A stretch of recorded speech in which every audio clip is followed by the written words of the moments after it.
आकाशवाणी भोपाल से प्रस्तुत है प्रादेशिक समाचार।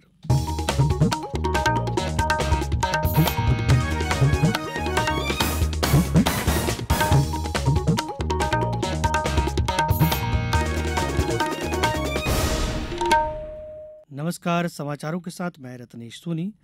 सबसे पहले मुख्य समाचार। केंद्रीय गृह मंत्रालय ने बनाया व्यापक आदर्श कारागार अधिनियम। नए अधिनियम में किए गए हैं अनेक सुधार।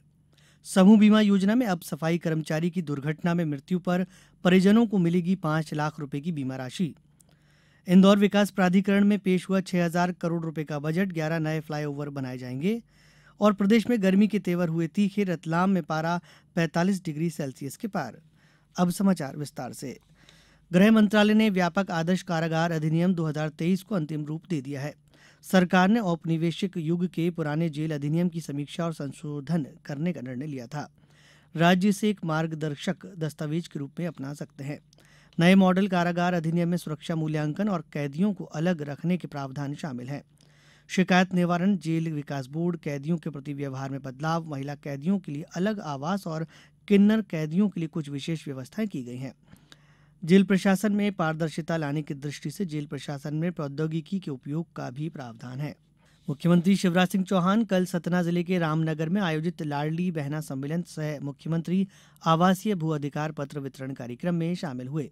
इस अवसर पर मुख्यमंत्री ने 286 करोड़ 86 लाख रुपए के विकास कार्यों का भूमि पूजन और लोकार्पण किया। उन्होंने विभिन्न योजनाओं के हितग्राहियों को हितलाभ भी वितरित किए। इस अवसर पर उन्होंने कहा कि प्रदेश की धरती पर कोई भी गरीब बिना जमीन के नहीं रहेगा। हर गरीब को रहने के लिए जमीन मिलेगी और उसका मकान भी बनवाएंगे। हर बच्चे की पढ़ाई की व्यवस्था होगी। गरीब बच्चों की उच्च शिक्षा की फीस सरकार भरेगी। मेडिकल और इंजीनियरिंग की पढ़ाई भी हिंदी में होगी, जिससे कोई भी बच्चा आगे बढ़ने से ना रुके। श्री चौहान ने कहा कि सरकारी स्कूल में पढ़ने वाले बच्चों को मेडिकल कॉलेजों में 5% आरक्षण मिलेगा। नगरीय निकायों में नियमित वेतनमान में कार्यरत सफाई कर्मचारियों के लिए समूह बीमा योजना को पुनरीक्षित किया गया है। अब सफाई कर्मचारी की दुर्घटना में मृत्यु पर उनके परिजन को 5 लाख रुपए की बीमा राशि मिलेगी। पहले ये राशि 2 लाख रुपए थी। सामान्य मृत्यु पर पूर्व की तरह 1 लाख रुपए मिलेंगे। नगरीय विकास एवं आवास मंत्री भूपेंद्र सिंह ने कहा कि सफाई कर्मचारियों का बीमा योजना में अंशदान पहले की तरह 20 रुपए प्रतिमाह ही रहेगा। शेष राशि शासन द्वारा दी जाएगी। इस संबंध में आदेश जारी कर दिए गए हैं। भारतीय दूरसंचार नियामक प्राधिकरण ट्राई ने वाणिज्यिक दूरसंचार विनियम 2018 के तहत व्हाट्सएप मैसेज के दुरुपयोग को रोकने के लिए सेवा प्रदाताओं को निर्देश जारी किए हैं। संचार मंत्रालय ने कहा है कि जनता के लिए अवांछित वाणिज्यिक मैसेज पर अंकुश लगाने के लिए कई कदम उठाए जा रहे हैं। सभी दूरसंचार सेवा प्रदाताओं को 45 दिनों के भीतर अनुपालन रिपोर्ट प्रस्तुत करने का निर्देश दिया गया है। भारतीय रेलवे की one station one product OSOP योजना के तहत देश भर में अब तक 21 राज्यों और 3 केंद्र शासित प्रदेशों में 785 आउटलेट्स के साथ 728 स्टेशनों को जोड़ा गया है। रेल मंत्रालय ने सरकार के वोकल फॉर लोकल दृष्टिकोण को बढ़ावा देने, स्वदेशी उत्पादों के लिए बाजार उपलब्ध कराने और समाज के वंचित वर्गों के लिए अतिरिक्त आय के अवसर पैदा करने के उद्देश्य से पिछले वर्ष मार्च में इस योजना की शुरुआत की थी। इसके तहत रेलवे स्टेशनों पर इन आउटलेट्स पर स्थानीय उत्पादों को बेचा जाता था। इन स्टॉलों को राष्ट्रीय डिजाइन संस्थान के माध्यम से डिजाइन किया गया है।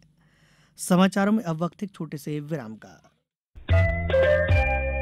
ये समाचार आप आकाशवाणी भोपाल से सुन रहे हैं। हमारे समाचारों को अब आप कभी भी और कहीं भी अपनी सुविधा के अनुसार सुन सकते हैं। ये समाचार बुलेटिन YouTube, ट्विटर और फेसबुक पर AIR न्यूज भोपाल पेज पर भी सुने जा सकते हैं। इसके अलावा आप हमारी वेबसाइट newsonair.nic.in पर अथवा AIR न्यूज ऐप पर भी समाचार सुन सकते हैं। समाचारों में एक बार फिर आपका स्वागत है। इंदौर विकास प्राधिकरण के अध्यक्ष जयपाल सिंह चावड़ा ने कल 6,000 करोड़ रुपए का बजट पेश किया। ये पिछले साल से 6 गुना बड़ा है। इसमें कई बड़ी घोषणाएं की गई हैं। बजट के मुताबिक ब्रिलियंट कन्वेंशन सेंटर की तर्ज पर 10,000 लोगों के बैठने की क्षमता वाला कन्वेंशन सेंटर बनाया जाएगा। कन्वेंशन सेंटर के लिए सुपर कॉरिडोर पर 17 हेक्टेयर जमीन खाली है। इसे PPP मॉडल से बनाया जाएगा। ये ब्रिलियंट से 5 गुना बड़ा रहेगा। इतना ही नहीं, 448 करोड़ की लागत से खजराना, भंवरकुआ सहित शहर में 11 नए फ्लाईओवर बनाए जाएंगे। 4 फ्लाईओवर का काम शुरू हो चुका है, अन्य पर काम शुरू होना है। प्रदेश भर में आज नेशनल लोक अदालतों का आयोजन किया जाएगा। नेशनल लोक अदालत में आपराधिक मामले, बैंक रिकवरी संबंधी मामले, मोटर दुर्घटना क्षतिपूर्ति दावा प्रकरण, वैवाहिक प्रकरण, श्रम विवाद प्रकरण और अन्य समस्त प्रकार के राजीनामा योग्य प्रकरणों का निराकरण किया जाएगा। नेशनल लोक अदालत में बिजली चोरी के प्रकरणों और नगर पालिका के संपत्ति कर और जल कर के प्रकरणों में विशेष छूट मिलेगी। इंदौर जिले में लंबित न्यायालयीन प्रकरणों के त्वरित निराकरण के लिए 66 खंडपीठों का गठन किया गया है। धार में पीठासीन अधिकारियों के साथ एक एक विद्वान अधिवक्ता भी सदस्य के रूप में उपस्थित रहेंगे। गुना जिले में 28 खंडपीठों के समक्ष सुनवाई होगी। डिंडोरी जिला न्यायालय में 8 व तहसील न्यायालय शहपुरा में 2 खंडपीठों का गठन किया गया है। आगरमालवा में भी विशेष तैयारियां की गई हैं। उपभोक्ता मूल्य सूचकांक पर आधारित खुदरा मुद्रास्फीति इस साल अप्रैल में घटकर 4.7% पर आ गई। सांख्यिकी और कार्यक्रम क्रियान्वयन मंत्रालय के आंकड़ों के अनुसार अप्रैल में मुद्रास्फीति 18 महीने के न्यूनतम स्तर पर आ गई। उपभोक्ता खाद्य मूल्य सूचकांक मार्च के 4.79% के मुकाबले गिरकर 3.84% हो गया। प्रदेश में गर्मी के तेवर तीखे हो गए हैं। गर्म हवाएं चलने से प्रदेश के अधिकांश हिस्सों में लू के हालात बन गए हैं। प्रदेश में सबसे अधिक तापमान रतलाम में 45.5 डिग्री सेल्सियस दर्ज किया गया। रतलाम देश के सबसे गर्म 10 शहरों में तीसरे नंबर पर रहा। धार, शाजापुर और टीकमगढ़ में भी तापमान 43 डिग्री से ज्यादा दर्ज किया गया। वहीं राज्य के 25 शहरों में पारा 40 डिग्री सेल्सियस से ज्यादा रहा। भोपाल, इंदौर और जबलपुर में भी 40-41 डिग्री सेल्सियस के बीच रिकॉर्ड किया गया। तापमान में बढ़ोतरी होने का सिलसिला अभी जारी रहेगा। मौसम विज्ञान केंद्र के मुताबिक वर्तमान में प्रदेश के मौसम को प्रभावित करने वाली कोई प्रभावी मौसम प्रणाली सक्रिय नहीं है। इस वजह से मौसम पूरी तरह शुष्क बना है। आईपीएल क्रिकेट में आज हैदराबाद में दोपहर 3:30 से सनराइजर्स हैदराबाद का मुकाबला लखनऊ सुपर जायंट्स से होगा। शाम 7:30 पर दिल्ली में दिल्ली कैपिटल्स और पंजाब किंग्स के बीच मुकाबला होगा। वहीं मुंबई इंडियंस ने कल रात मुंबई के वानखेड़े स्टेडियम में गुजरात टाइटंस को 27 रन से हरा दिया। जीत के लिए मिले 219 रन के लक्ष्य का पीछा करते हुए गुजरात टाइटंस ने निर्धारित 20 ओवरों में 2 विकेट खोकर 191 रन बनाए। मुंबई के लिए सूर्य कुमार यादव ने 49 गेंद में नाबाद 103 रन बनाए, जबकि गुजरात के लिए राशिद खान ने 32 गेंद में नाबाद 79 रन बनाए। अब कुछ समाचार संक्षेप में।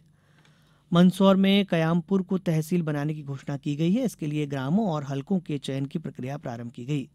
खंडवा जिले के 32 यात्री तीर्थ दर्शन योजना के अंतर्गत 3 जून को हवाई जहाज के माध्यम से गंगा सागर की तीर्थ यात्रा करने जाएंगे।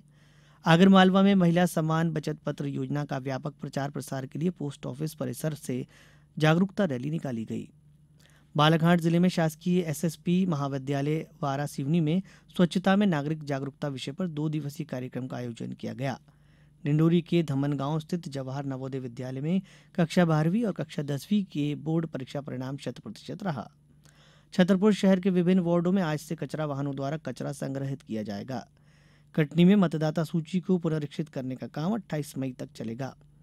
शिवपुरी जिले में जिला पंचायत के मुख्य कार्यपालन अधिकारी द्वारा जिले की ग्राम पंचायत के 3 तत्कालीन सरपंचों को वसूली राशि वापस नहीं किए जाने के कारण जेल वारंट जारी किए गए हैं। अंत में मुख्य समाचार एक बार फिर। केंद्रीय गृह मंत्रालय ने बनाया व्यापक आदर्श कारागार अधिनियम। नए अधिनियम में किए गए हैं अनेक सुधार। समूह बीमा योजना में अब सफाई कर्मचारी की दुर्घटना में मृत्यु पर परिजनों को मिलेगी 5 लाख रुपए की बीमा राशि। इंदौर विकास प्राधिकरण में पेश हुआ 6,000 करोड़ रुपए का बजट। 11 नए फ्लाईओवर बनाए जाएंगे। और प्रदेश में गर्मी के तेवर हुए तीखे। रतलाम में पारा 45 डिग्री सेल्सियस के पार। समाचारों में बस इतना ही। हमें अनुमति दीजिए। नमस्कार।